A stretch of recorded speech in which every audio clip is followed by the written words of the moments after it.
Hi, I'm Bob Graham. I want to do a quick discussion of the difference between last year's market, 2023, and what we're seeing this year.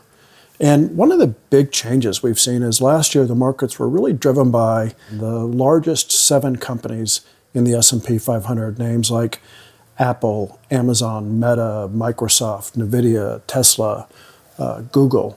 So all of these companies did extraordinarily well last year. This year, we're beginning to slowly see a shift where many of those companies are still doing very, very well, but the primary driver of the markets has really been a broadening out. We're seeing smaller companies, especially in the industrial space, beginning to merge as the infrastructure bill goes from a planning stage to an actual build stage.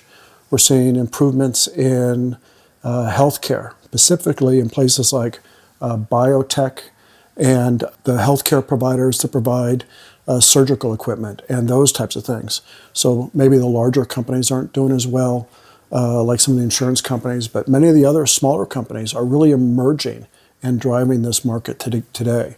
And quite frankly, we're seeing the same thing in technology, where a lot of companies in the tech space that are going to be winners and drivers in the artificial intelligence are coming up. So it's not so much that the largest companies are not doing as well. In many cases, they're doing extremely well.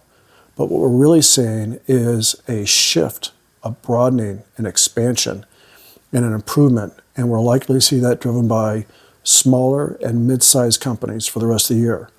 Quite frankly, if this keeps up, it bodes extremely well for the outcomes of 2024 and a broadening and improving market for most investors.